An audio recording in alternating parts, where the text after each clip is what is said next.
গৌৰৱ গগৈৰ সাৰথী হ'ব কোন? কোন হ'ব এপিচিচিৰ পৰৱৰ্তী তত্ত্বাৱধায়ক? তত্ত্বাৱধায়ক নোহোৱাকৈয়ে পাৰ হ'ব নেকি নগাঁৱৰ উপনিৰ্বাচন? বিধানসভা নিৰ্বাচনত কংগ্ৰেছৰ শোচনীয় ফলাফলৰ পিছতেই নৈতিক দায়িত্ব স্বীকাৰ কৰি এপিচিচিৰ তত্ত্বাৱধায়ক পদৰ পৰা পদত্যাগ কৰিছিল এআইচিচিৰ সাধাৰণ সম্পাদক জিতেন্দ্ৰ সিঙে। 2021 আৰু 26ৰ বিধানসভা নিৰ্বাচনত 24ৰ লোকসভা নিৰ্বাচনত অসম কংগ্ৰেছৰ সাংগঠনিক নেতৃত্ব বহন কৰা নেতাজনে পৰাজয়ৰ দায়িত্ব সম্পূৰ্ণ নিজৰ ওপৰত লৈ পদত্যাগ পত্ৰ দাখিল কৰিছিল 4 মে'ত। কিন্তু ইয়াৰ পিছত কি হ'ল? জিতেন্দ্ৰ সিঙৰ পদত্যাগ পত্ৰ গ্ৰহণ কৰা হ'ল নে নাই সেই কথা স্পষ্ট হোৱা নাই। নতুন তত্ত্বাৱধায়কৰ নামো ঘোষণা কৰা হোৱা নাই। ফলত কংগ্ৰেছৰ সাংগঠনিক নেতৃত্বৰ এক গুৰুত্বপূৰ্ণ পদ এতিয়াও অনিশ্চয়তাৰ মাজত। জিতেন্দ্ৰ সিঙৰ পদত্যাগৰ প্ৰায় 1.5 মাহ হ'ল, কিন্তু এই মুহূৰ্তলৈ নতুন তত্ত্বাৱধায়ক দিল্লীয়ে নিযুক্তি দিয়া নাই। অথচ সন্মুখত আছে নগাঁও লোকসভা সমষ্টিৰ উপনিৰ্বাচন। এই সময়ছোৱাত ৰাজ্যিক সমিতিৰ সৈতে দিল্লীৰ সমন্বয়ক হিচাপে কোনে কাম কৰিব?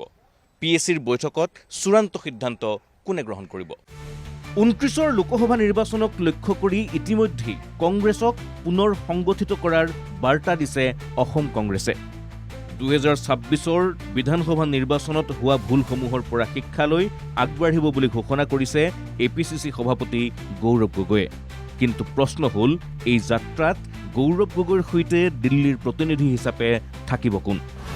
কংগ্ৰেছৰ সাংগঠনিক গাঁথনিত তত্ত্বাৱধায়ক বা ইনচাৰ্জৰ ভূমিকা কেৱল পৰ্যবেক্ষকৰ নহয়। এআইচিচিয়ে নিযুক্তি দিয়া তত্ত্বাৱধায়কজনেই সাধাৰণতে পলিটিকেল এফেয়াৰ্ছ কমিটি অৰ্থাৎ পিএচিৰ অধ্যক্ষ হিচাপে দায়িত্ব পালন কৰে।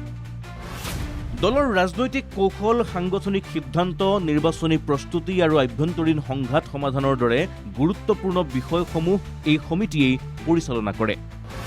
কিন্তু এপিচিচিত এতিয়া পিএচিৰ অধ্যক্ষ নাই।